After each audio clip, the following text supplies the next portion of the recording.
Donald ટ્રમ્પે લાદેલા ટેરિફને લઈને federation of Gujarat ઇન્ડસ્ટ્રીઝની પ્રતિક્રિયા સામે આવી છે. ભારતે ખૂબ સારો નિર્ણય લીધો છે કે કોઈ રિસ્પોન્સ નથી આપ્યો. આપણે 25% ટેરિફ માન્ય હોત તો પણ 50% કરવાના જ હતા એ લોકો. હજુ ડોનાલ્ડ ટ્રમ્પ શેના પર વધારો કરે છે તે જોવાનું રહ્યું. આપણી સ્ટ્રેન્થ વધારવા અન્ય દેશો પર આપણે ધ્યાન આપવું પડશે. અમેરિકાએ ચીન અને રશિયા સાથે પણ આવું જ કર્યું હતું. કોઈને કોઈ રીતે અમેરિકા ભારત પર દબાણ લાવવા ઈચ્છે છે. ભારત આત્મનિર્ભર તરીકે આગળ વધી રહ્યું છે. સમજીને નિર્ણય લેવો જોઈએ. વધારે ગભરાવાની જરૂર નથી. બીજી તકો પર ભારતે ધ્યાન આપવું જોઈએ. ટ્રમ્પે લાદેલા ટેરિફને લઈને ભારતમાં વિવાદનો મતપૂડો છે તે છેડાયો છે. ખાસ કરીને ઇન્ડસ્ટ્રીયલ લોકો પર આની ખૂબ જ મોટી અસર પડવાની છે. સૌપ્રથમ 25% ટેરિફ કર્યું, પરંતુ ભારતે ન માનતા આખરે ગઈકાલે મોડી સાંજે 50% ટેરિફ લાદવાનો નિર્ણય છે તે ટ્રમ્પ દ્વારા લેવાયો છે. આપણી સાથે વડોદરાના ઇન્ડસ્ટ્રીયલ છે, તેમની સાથે જ વાત કરીશું. શું કહેશો સાહેબ, કઈ રીતે જોવો છો આખા નિર્ણયને?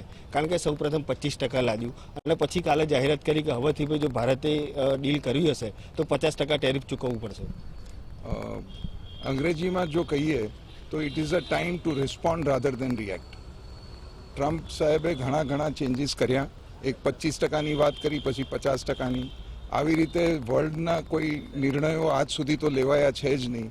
એટલે ટેરિફ ઇઝ નોટ સમથિંગ કે ભાઈ which can be used as a tool. સારું થયું કે ભારત દેશ ટાઈમસર સમજ્યું અને આપણે કોઈ ખોટી વસ્તુઓ જેવી કે એગ્રીકલ્ચર કે ડેરીમાં ગિવિંગ નહીં કર્યું. કારણ કે એ જો આપણે નમતું જોખ્યું હોત તો પણ કદાચ 50% ટેરિફ લાગી શક્યો. સાહેબ, શું કહેશો, અમેરિકાનો શું પ્રયાસ હોઈ શકે છે આ ટેરિફ લાદવા પાછળ?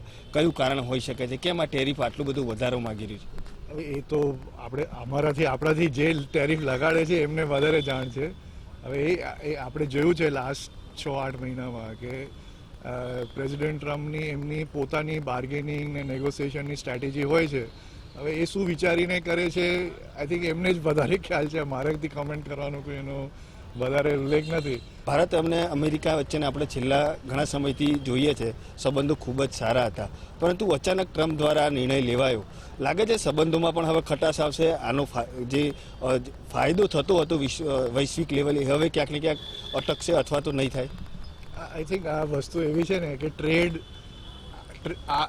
Tariff is instrument of trade, અને ટ્રેડ લઈને બંને દેશ વચ્ચે શું ઇમ્પેક્ટ પડશે એ ડેફિનેટ કહીને સેન્ટિમેન્ટલ ઇમ્પેક્ટ તો પડવાનું છે. પણ હજી આઈ થિંક આપણે જેમ કહીએ છીએ ને, હજી બહુ આપણે ઉતાવળમાં રિસ્પોન્સ કરવાની જરૂર નથી.